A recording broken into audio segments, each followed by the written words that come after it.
Yo everyone, Andrew here, bringing you another video review, and today we're going to be doing my comic pull list for the week, as well as news, updates, questions, answers, and of course showing off my new Batman shirt. Batman Robin, Bob it bro. So, this is the second week of the month, and that means it's the second week of Villain Month. So we have a star-studded cast of villains to talk about today. Stuff from from Riddler to General Zod, from Lobo to Reverse Flash, and everything in between. So we might as well start where we always start, with a little bit of Batman in our life.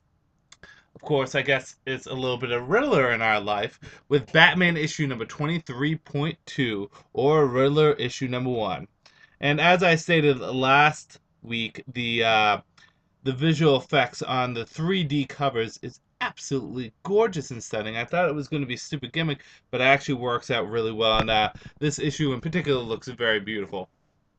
So basically, this is us following the Riddler around. He's broken out of Arkham, Gotham is in chaos, the Justice League is gone, and what is he to do? Well, he breaks into Gotham Tower. Why? I don't want to reveal, but see, the Riddler doesn't actually think Batman is gone. No, come on. Seriously, it's the Batman. And if anyone's going to take the Batman out, it'd be the Riddler.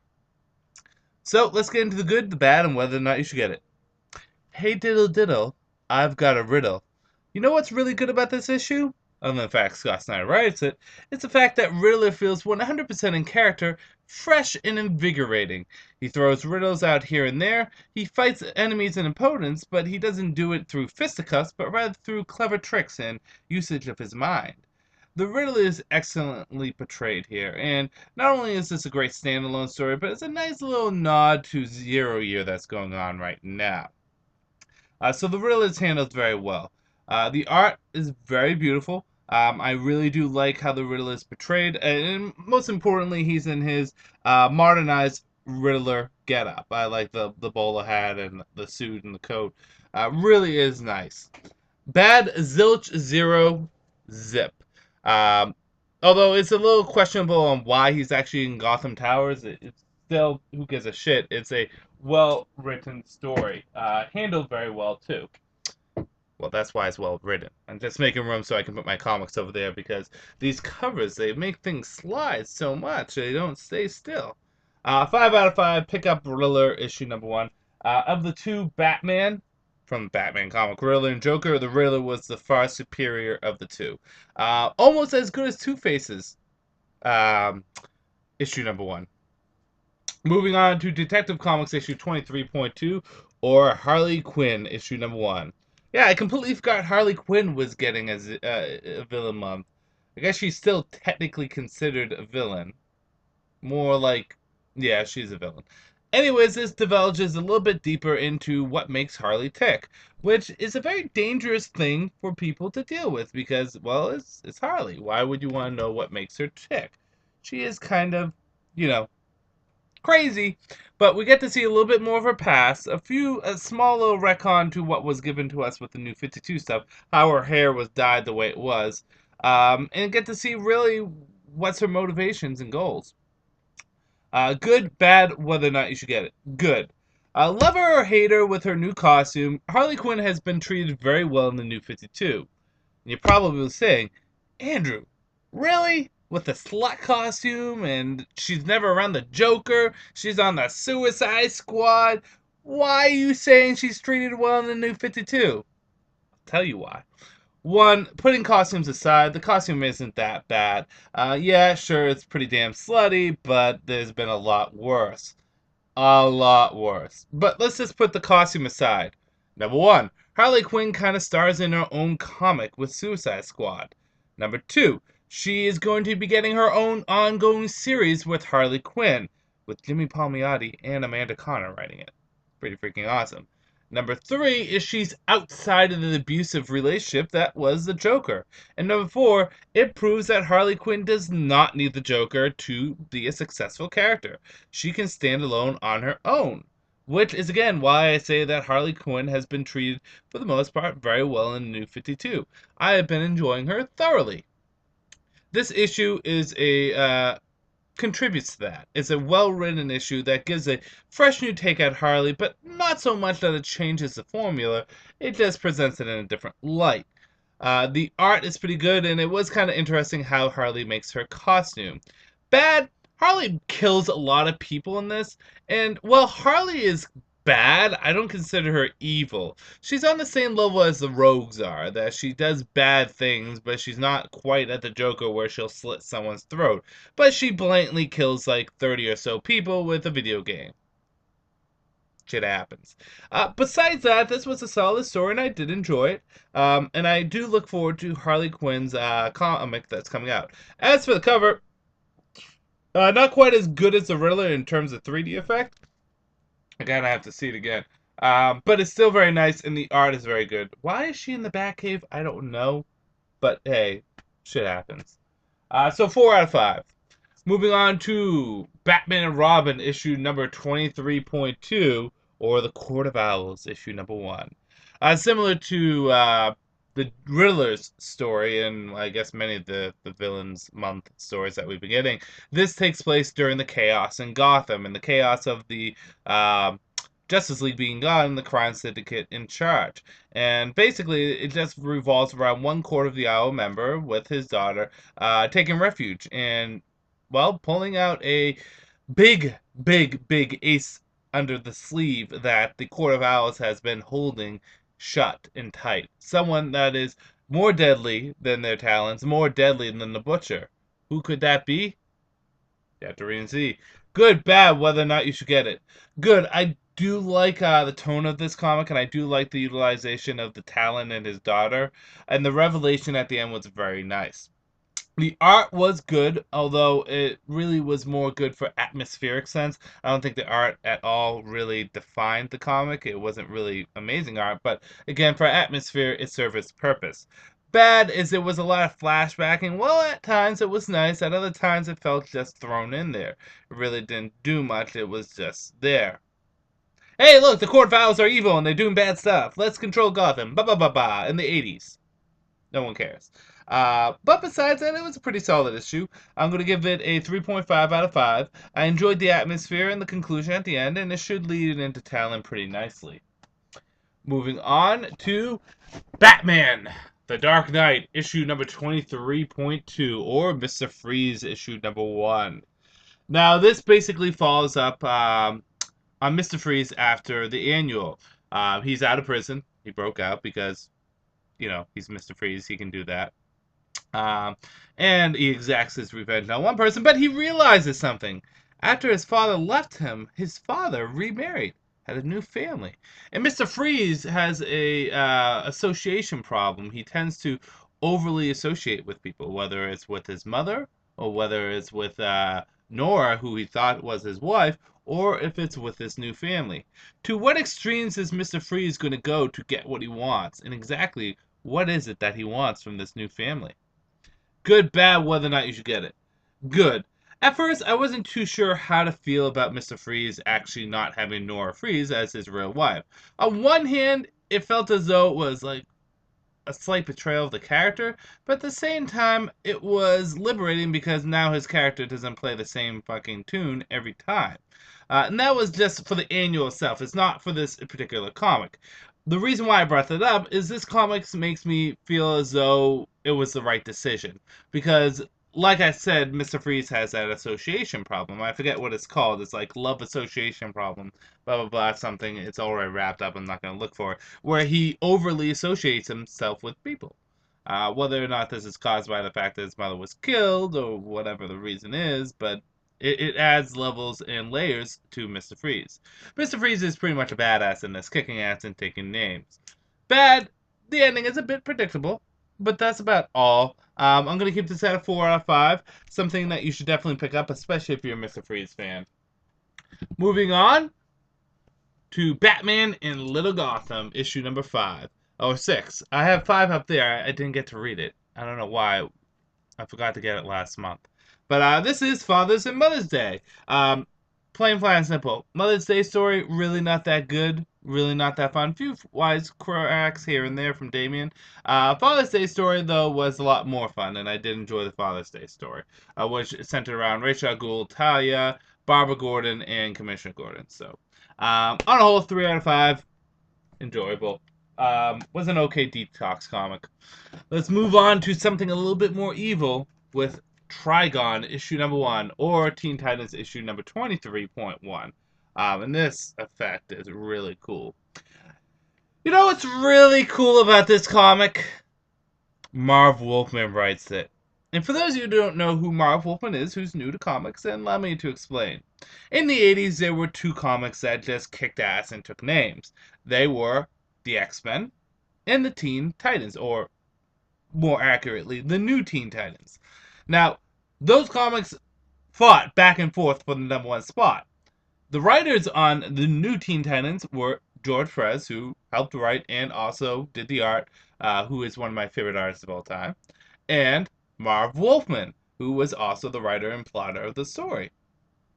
This series I'm talking about, the New Teen Titans, has to be one of the most popular and most well-written stories in comic book history.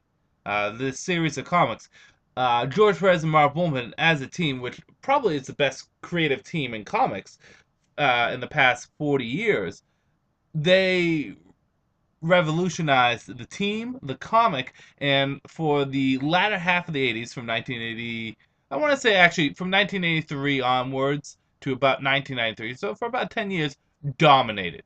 Absolutely dominated comics. Now they're also responsible for bringing in amazing characters to the Teen Titans fold, from Beast Boy to Cyborg to Raven to Deathstroke. Well, they didn't bring Beast Boy in. Changeling was already part of the Doom Patrol, but they revitalized them. Starfire, Deathstroke, and of course they created Trigon. So again, what's so awesome about this issue? The originator, one of the creators of Trigon, is giving us his origin, and it does not disappoint. We get to see who Trigon is, why he does what he does. It ties into his history so well, pre-New 52, but giving it a nice facelift here and there. It basically shows Trigon impregnating people from different dimensions, trying to create all his spawns, including Raven's mother. This is a 5 out of 5 issue. Plain, flat, and simple. Pick it up. Let's move on outside of DC a little, and let's go a little bit into Marvel with Wolverine issue number 9, Killable Part 2. So, last issue, Wolverine gets a Snapchat. Whatever. He gets a picture from Mystique, who is apparently in Xavier, or it's not Xavier's School of Gifted Young Students anymore, is it? Jean Grey's School of Gifted Young Students. Screw it. She's at the X-Men's mansion, and Wolverine's like, oh shit, a bad guy at the X-Men mansion. It's not like that hasn't happened before. Let's go, bub. And of course, he goes to, protect the kids. Lo and behold, he finds Mystique really didn't do shit. She kind of just wrecked up his room, had a temper tantrum, pissed on his cat, and took his katana. Which is the key thing that happened. She took his katana. Now, that katana apparently has some significance to Wolverine, so he goes after her. And while in the process, Kitty Pryde goes along. But is Wolverine really in the condition to go up against Mystique? Or, most importantly, go up against Sabretooth? Or, unfortunately, the title really come through and he becomes killable. Good, bad, whether or not you should get it.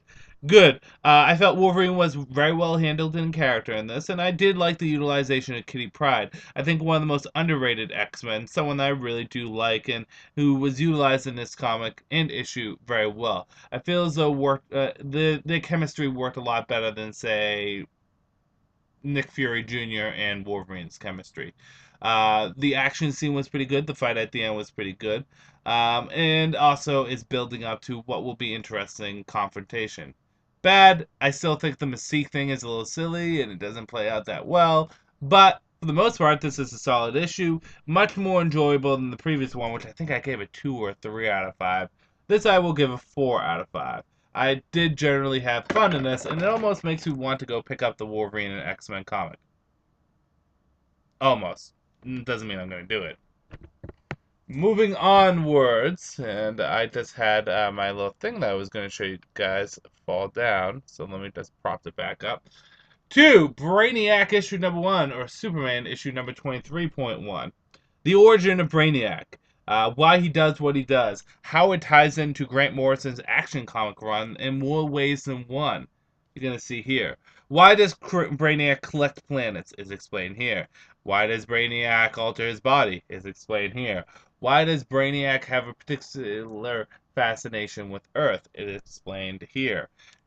And that's pretty much the good. It does a lot of explanation. It really fleshes out a character who I was worried was going to turn into a centipede stupidity thing in the New 52, but we realized that, again, that's just one of the many forms of Brainiac. I do like the tribute to the Silver Age, with the costume being similar to his Silver Age costume, and I do feel as though it ties into things very well. Bad, nothing really. The art was a little meh. But besides that, I'm not going to dock points. 5 out of 5, Brainiac issue number 1. And the 3D effect, really cool with this one. Really cool.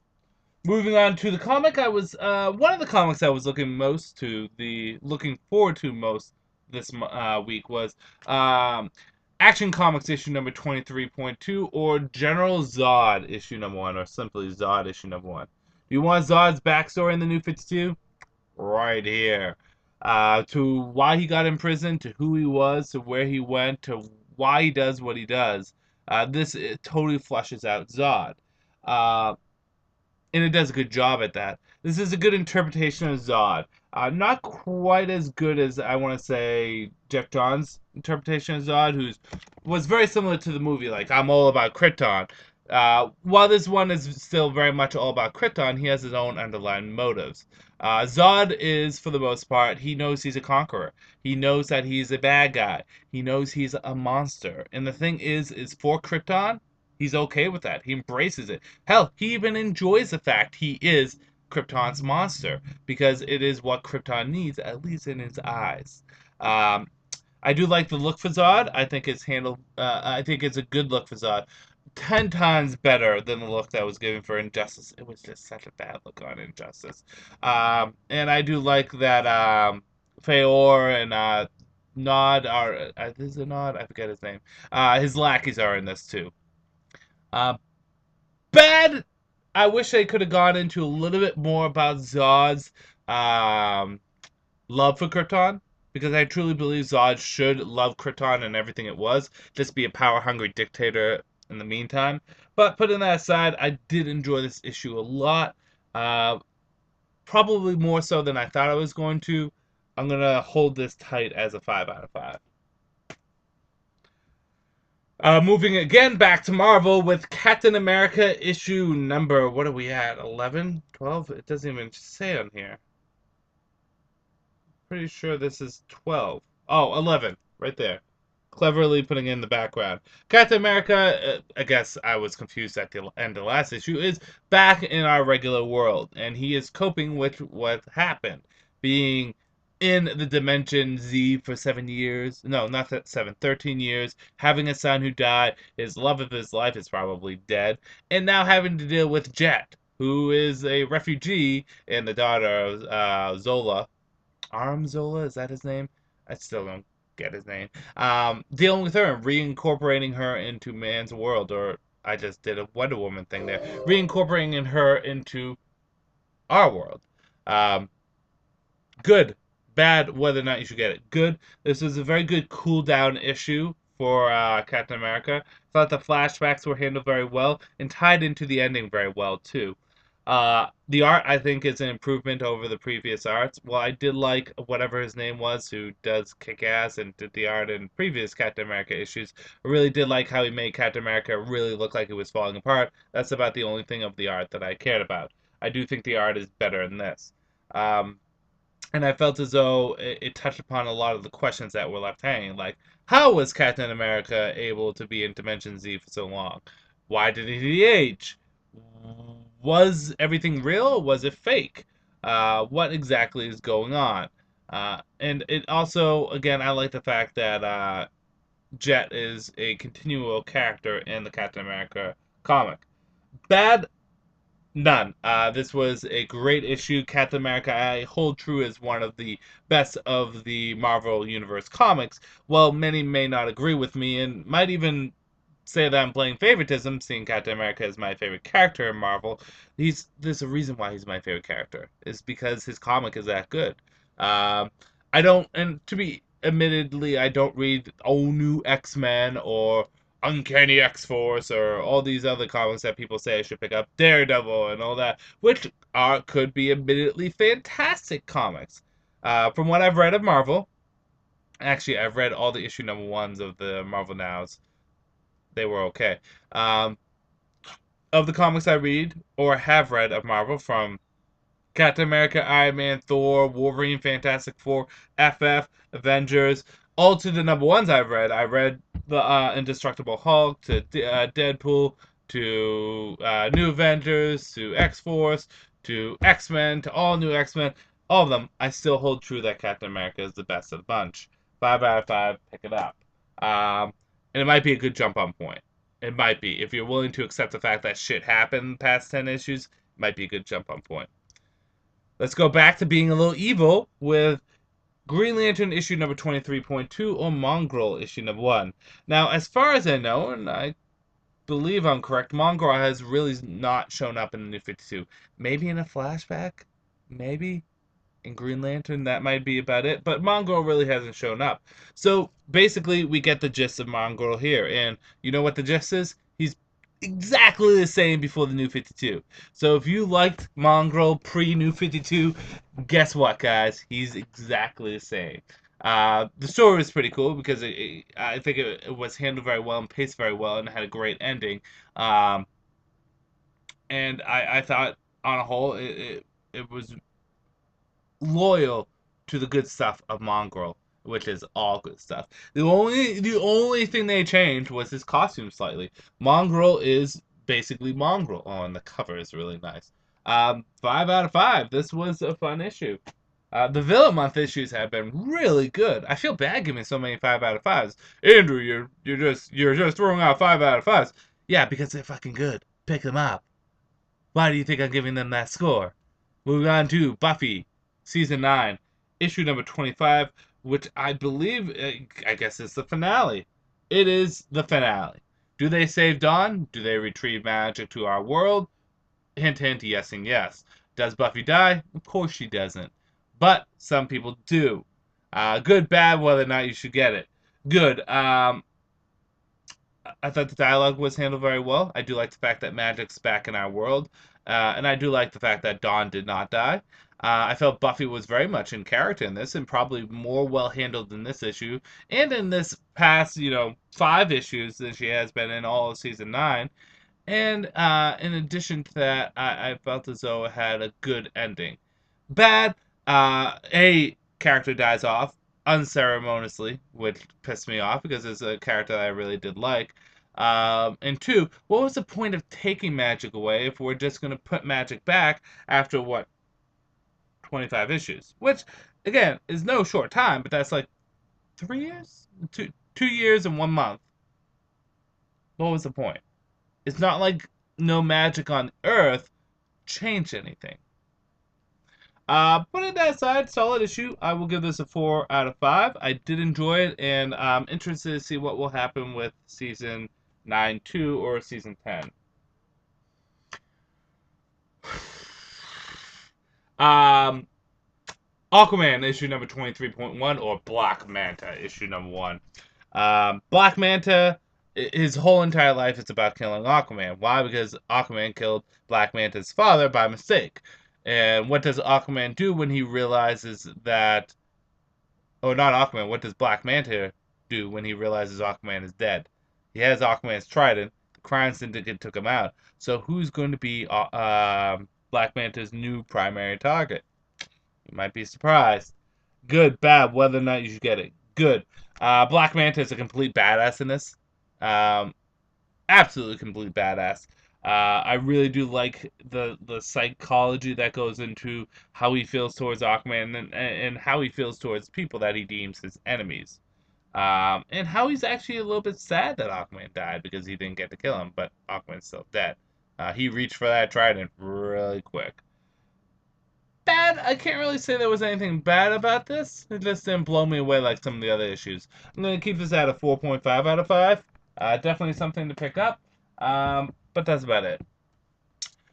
Flash issue number 23.2 or Reverse Flash issue number 1. This is the origin of Reverse Flash. Is it Danny West? I think it's Daniel West. Basically, go into detail about why he's become the Reverse Flash. Let me just say, everything ties in very nicely and ties up into a nice boat very nicely. And it is a good origin for the Reverse Flash, and I think it gives a little bit more layers to him than what he was before the New 52, which was a completely different character. And to be honest, Professor Zoom is not coming back. He died at Flashpoint. He's not coming back. But the new Reverse Flash is actually pretty cool, and the 3D effect is really awesome.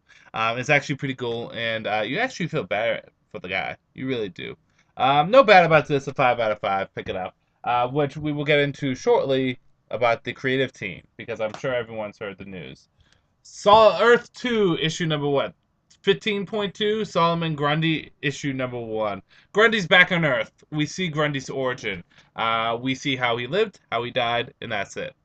A good is a solid origin for Grundy, and I do enjoy it, and it's kind of cool to see him back on Earth. Bad, nothing happens in this issue. It's just there. It just sits there. Well, it's a well-told issue. It is relatively, I mean, it doesn't do much. The cover is awesome, though. 3.5 out of 5. Moving on to Justice League of America, issue number 7.2, Killer Frost, issue number 1. Oh, Killer Frost. I like Killer Frost. Despite the fact that she's on the tail end of freezing villains with Captain Cold and Mr. Freeze and anyone else you can think of, she has kind of a generic bad guy power. But how do you mix it up? How do you make things different for Killer Frost, who has been relatively incredibly underutilized in the New 52, only showing up in the final like 2 issues of Fury of Firestorm. She's like Firestorm's biggest villain, and I'm surprised Firestorm even has a biggest villain. Nothing against Firestorm, but hey, you're not that popular. At least not popular enough in your own series. Anyways, we get the origin of Killer Frost. We get to see why she does what she does, how her ice power is different from Mr. Freeze or Captain Cold or anyone else that has ice powers. Seems like it's like fucking Walmart. It's everywhere. And in addition to that, we get her motivations, and that she may not be quite as evil as you think. Or is she? There we go. Got to get the eyebrows, just like Dr. Wily. Good, bad, whether or not you should get it. I felt as though this new origin for her was really good. And it gave levels and depth to the character. Not only with her power, but why did she kill? How does her power work? Why is she a great villain for Firestorm? Stuff like that. So I did like that. Bad, her costume is still so plain and still so stupid. The cover is good, but I mean, really, her costume feels like it's something that was thrown together in like 2 minutes. The costume that they had in Injustice, Gods Among Us, was great. I've been referencing Injustice a lot, probably because the costumes were really nice in that. At least the villains were. Her costume in Injustice was very nice. Almost kind of Norse ice goddess wizard frostburn kind of thing. But this costume is silly and stupid. 4 out of 5. It was good. And last but certainly not least, Justice League issue number 23.2 or Lobo issue number 1. This introduces the new look for Lobo, which is the slender elvish look. Not elfish, Elvis. Like Elvis, the king of rock. We get to see the new look of Lobo. What makes this Lobo tick? And exactly how does it tie into the Lobo we've all known and love? Well, there might be 2 Lobos running around. Good, bad, whether or not you should get this. Good, the dialogue was very nice and the art was very good and the story was well told. And I did like a few sections, particularly Lobo telling something to go somewhere, and you see the hand go like this, and it's just like all hope was gone. You have to read it to understand. Bad is, well, this does give me a little inkling that we're going to get some answers about Lobo. I do like this version of Lobo a lot better.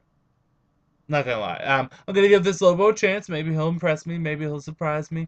But there wasn't enough there to make me really say, "Hey, go crazy and pick this up." Is it absolutely necessary? No. It's a well-told story. I think to fans of Lobo, it's a 4 out of 5. But to people that are tight on money, is something that maybe you should hold off on. I don't know. I'm gonna give this a 3.5 out of 5. Good issue, but good issue at that. It should have gave me more to work with on who this new Lobo is and what his deal is and why he wants to play me in Smash Brothers. So put those comics there. News, updates, questions, answers. News. Brian Buscetto and Francis Manapul are leaving Flash at issue number 25. And they are going to something else. Good stuff about this. Well, we get to change up the creative team, bring a fresh take into Flash, and we also get to see that dynamic duo try something different, whatever that may be. Bad. They have done a fantastic job on Flash thus far. We really don't want to see them go. Excuse me. I don't want to see them go. I want them to stay on Flash, but they're respectfully leaving to go on to other stuff from DC. This isn't like, hey, bad blood, that they're choosing to leave and DC's bringing in some new guys. I'm interested to see where the comic will go from here. Hopefully, continues to be good. But again, I am sad to see them leave. What are news and updates? I just want to let you guys know up front, the next, I want to say 3 weeks are going to be kind of dicey when it comes down to reviews. I was able to get this review out a little bit early because I got to have a day off from work because I'm going to be working the weekends. But with my wedding next Sunday and with me being on vacation for 2 weeks, I don't know if I'm going to have all my reviews up. I might do a speed review at the end of the month just to catch up, but I'm just giving you guys a heads up. If you don't see me post up a video for the next 2 weeks, you know why. It's because I got married and I'm on my honeymoon, and I'm not going to do video reviews on my honeymoon. Not to say I don't want to, it's just, let's see, video review, honeymoon stuff. Yeah. So, no, I probably won't be able to post up videos for a bit, but hey, shit happens. Uh, I did want to show this off. Someone was asking me if I was going to get the SH, what was it, Figure Arts Red Ranger, and I did. Uh, and there he is, and I might get another one just to keep him packaged. It's a pretty cool cat. There's more to it. A lot of hands, a lot of belts and neck things, and different kind of blade blasters and stuff. But I have him out. I'm going to be packaging him up because, again, I'm going to be moving. Damn, I got to, like, get things packed away soon. But pretty cool Red Ranger figure. Not my favorite Red Ranger figure. It's probably the most accurate, though, but not my favorite. But I might get another one just because he's pretty cool. Speaking of that, Legend Wars is coming up for Power Rangers, where they're going to be bringing back 10 Power Ranger actors. Jason David Frank being one of them, but I think it's... I know Leo from Galaxy is coming back, Crone from Galaxy is coming back, Rescue Rangers Pink is coming back. I forget her name. It's been a while. I liked Lightspeed Rescue. It was a great show. Samurai Red is coming back. I think Jungle Fury Red's coming back. Samurai Green is coming back. And then one Yellow Ranger who I don't know. I forget. I should probably look it up. But in saying that, Legend War, what I would have liked to see in it is Jason, more Jason, and a lot of Jason. It would have been cool to see a lot of the original Rangers come back too, but they don't want to because it's Saban. And I guess there's a lot of bad blood. But it would have been cool if Austin St. John came back. But he's probably too busy saving people's lives as a paramedic. Can't go wrong with that. Superhero in the fake world, superhero in the real world. Anything else going on? I felt as though there was more stuff for me to talk about. No. Questions and answers? Questions and answers. Let's do it. Boom. Okay. Ian McGregor If you were stranded on an island, only can bring one trade with you, what would you bring? Nightfall. No, Hush. Hush. Even though Nightfall is probably my favorite story, I think Hush would be something a little bit that I can continuously read. And I think I how can I say this? It's probably the art from Hush that would make me want to continuously read it. Um, so Hush. Dino990913, which Tim Drake in Batman story is worth picking up? Which pre-New 52 Batman story is worth picking up? Tim Drake story and Batman. Do you mean the two of them working together? Or do you mean just in general? Um, Robin flying solo was a good Robin story. Good Tim Drake story. As well as his Red Robin run. So if you know about his Red Robin run, I recommend picking that up. Him working with Batman. Uh,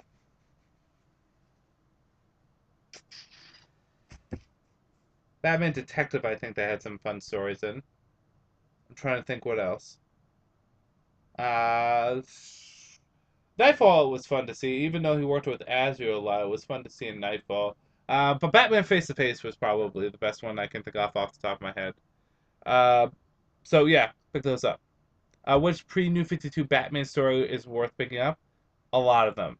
Year One, Nightfall, Long Halloween, Hush, Hush Returns, R.I.P., Black Glove, Batman and Son, um, War Games was fun, Face to Face, Under the Hood. There's tons of them. Tons of them. You could just throw a rock at them and probably hit one that's good. Omar 13Z, congrats on the bachelor party, Andrew. Thank you very much. I appreciate that. The closer your wedding gets, the happier you look on the comic loads. I hope you have a happy marriage. Thank you very much. I am excited. Although my fiance thinks I'm not excited, I am. I've just been so focused on work. By the way, if the Justice League film, who would you have as the seventh member? Cyborg or Martian Manhunter? Cyborg, because I like him more. I like Martian Manhunter, but I dislike Cyborg more. Rike or Lester, here we go. Thanks for being such a good sport in regards to the actor was harder. It was just meant to be fun. Ah, I told you I answer any question. Felipe19991. Hey Andrew, what do you think the reason for behind the less use of Jason Todd or Don Troy outside of the comics? Probably because they're just not well-known characters. You go down the street, you ask people who Jason Todd is, no one's gonna really know. Even when Jason Todd died, they all thought it was Dick Grayson. To be fair, of the Robbers, they really don't use many of them outside of Dick. Tim really only showed up in Young Justice and the Batman anime series. That said, it's usually always Dick. Donna Troy is because, again, I love Donna Troy. She's within my top 5 favorite comic book characters. She's not that popular and recognizable. Blue Lantern of 2814. What do you think are the odds of Ted Kord coming back as Blue Beetle? Kord Industry was mentioned in Forever Evil, so I'm thinking it's probable. I think it's probable, but not going to happen anytime soon. I mean, they already have the Blue Beetle that they desire. If Ted Kord comes back, it won't be as the Blue Beetle. Maybe as a mentor to Jaime, but maybe just that. Mario Baldio, Andrew, hope you're having a doing fantastic preparing for your weddings. Congratulations, man. Thank you very much. I am having fun, because I don't have to do that much preparation. She's been doing a lot of the work. I made a conscious decision to just sit back and let her take care of it. She needed my help. I will help her out, but other than that, it's up to her, which is probably the best decision I could have made in this situation. Here are my questions. One, why haven't you redeemed the Guardian of the Galaxy codes? I have. The reason why is I just haven't had a chance to. I have a friend's account that I put all the codes into, and I just haven't had to because I've been just so busy as at work. I I come home and I fall asleep at like 8 o'clock at night. That's pretty bad. It's awesome series. I will give it a shot though. I promise I will. What are some good Batman Beyond stories? And as always, keep up the good work. Thank you. Um, Good Batman Beyond stories. I say the Batman Beyond Unlimited that's going on in Batman Beyond universe is pretty fun. Pick those up. Uh, I mean, when it comes down to comics, those are probably your best bet. Anything before the New 52 was kind of meh. Uh, by the way, if you don't know how to pronounce my last name, is Bad Il O. Oh, Bad Il O. Thank you. I'm horrible with pronunciation, as everyone knows. Uh, Pepper Ruti. Hey Andrew, I hate the new 52 run until now, with the exception of quarter hours regarding Batman. Scott Snyder has changed everything I felt so precious regarding his mythos and villains. I hate the fact Bruce Wayne is responsible and related to every single villain turning wrong. I hope Flashback or Infinite Crisis comes really soon, or else I might consider stop reading Batman. He's my favorite hero. What has I mean? Scott Snyder really hasn't changed much about his mythos except for adding the Court of the Owls and revamping its origin. Batman is still relatively the same. As for his villains, everything tied to Batman. To be fair, um, all the villains were pretty much fucking tied to Batman. Two Face was tied to Batman. Joker was tied to Batman. Clayface was tied to Batman. Man Bat in some way was tied to Batman. Probably the same amount that he's tied to Batman now. Riddler was tied to Batman. Poison Ivy, not as much, but still, one could argue. Well, maybe not Poison Ivy. Scarecrow. Scarecrow's origin is relatively the same. He's not tied to Batman at all. So the villains are pretty much the same. I think you're overreacting a bit. It's not like all the villains because it's relatively the same as it was beforehand.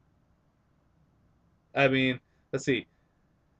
Joker was always tied to Batman at some point as Red Hood. Um, Two Face was tied to Batman with Long Halloween. Let's see, Riddler is tied to Batman. Uh, Man Bat is tied to Batman. So those are four characters that really their origins haven't changed that much. Poison Ivy is the only character that really has had her origin tied more to Batman. Penguin is not necessarily tied to Batman. He was a criminal beforehand. Bane was a criminal beforehand. Not tied to Batman. What else is there? I'm trying to think. Mr. Freeze again, not really. Well, Mr. Freeze, yeah, tied to Batman. I guess he was changed up a little, but uh, probably made a little bit more sense that way. Again, I think you're overreacting a little bit. I mean, it's not like Mad Hat is that much different. If anything, Mad Hat doesn't have really any association to Batman as his origin. Scarecrow doesn't have any association to Batman as his origin. Ra's al Ghul has really nothing associated to Batman as his origin. I'm trying to think of other villains off the top of my head. Um, don't drop Batman. Changes happen. Change happens all the time. It's going to change again and change again after that and again and again. Just enjoy it for what it is. Sean Wick. How good a quality is the paper on the 3D covers? It's really good, actually. In all the pictures I've seen, they look like they fold easier. No, not really. They're hard. They're good quality. And the cardboard stock may be stiff to pass as a comic book paper. Is the quality pretty good? Like I said, the quality is really nice. I do like the quality of the covers. They're good. I wouldn't worry about it at all. Nick Lenz, hey Andrew, two questions for you. First, are you looking forward to seeing Thor: Dark World or Captain America: Winter Soldiers? Yes, seeing that I've finally seen their respective Marvel movies, I feel as though the sequels will be better. Captain America was a really good movie. Thor, okay. They are my two favorite Marvel characters, so I am looking forward to their sequel movies. Second, do you think Scott Snyder's Batman reads like a movie serial, like many chapters in an overall story? No, because I don't think Scott Snyder has an overall story to his run. I think Scott Snyder has stories in his run. Like Court of the Owls. I'm sure once Court of the Owls was done, you're not going to see any more Court of the Owls in Scott Snyder's run. He even said, I'm done with that stuff. Other people can play with it. Joker the same way. Year Zero is going to be the same way. I think themes may pass along, but I don't think of it as many chapters in an overall story, unless you mean the individual issues for that particular story. But then again, you could say that about all story arcs. Brian Golder, why did you paint your room so red? And then Joshua Hayes asks, yeah, why did he do that, the bastard? Uh, I paint my red room so red because red's my favorite color, and it was back when I was like 14, and my mother said, "Hey, what color do you want your room?" And I said red, so that's why. Moving on. Oh, give me a sec. Andrew, two questions. One, if you Andrew, two questions. One, first question. If you play Kingdom Hearts, what are the five new? I haven't played Kingdom Hearts, so I can't answer this question right away. So I'll just jump to the second. Okay, the second one has to do with Kingdom Hearts. I'm sorry, a few people asked this. I don't play Kingdom Hearts. Uh, will I ever? Possibly, if I have time. If they make an HD collection on Nintendo, won't happen. But I haven't played Kingdom Hearts, so I can't answer any Kingdom Hearts questions. I'm so sorry. Although, if you're asking about what worlds you would like to see, Epic Mickey and Hercules would be good. Joshua Hayes. Okay, only since you asked me in response to your question, read my disdain for Dark Knight. Great Clayface story, Mud Pack was decent. I also prefer the ingenuine of the character portrayed in Scott Snyder's issues number 19 to 20 of Batman. Batman Annual Number One was compelling Clayface story, 3 story. However, the last great or however the last great story or lack of doesn't make this one great in my own opinion. That said, I appreciate your opinion. I do agree that it's nice to see rogues being used from outside the archives. Again, I think Joshua is going to be where we're going to have to agree to disagree. Those stories were good. I do believe that yeah, those stories were good, but none of them were great either. Even Scott Snyder's Clayface story was fun, but it wasn't great. So, uh, hey, we'll disagree to disagree. Cool? Moving on. Bobby Billy Billy Bob Bob Billy Bob. I think Gorilla's Villain Month issue will be the best of the month. Scott Snyder is writing, and it is directly tied into Zero Year. I'm also looking forward to the Rogues, Ocean Master, and Black Manta. Yeah, I'm looking forward to Black Mantas in particular. And last question of the month, or not the month, the week. Nightwing Z. Where are all your figures? I packed the majority of them up because I am moving, so I'm packing stuff up. So those are the questions and answers for the month. I got my stuff early, so there wasn't as many questions as usual, but hey, shit happens. So I'm going to end this review here. This is Andrew saying peace out for now.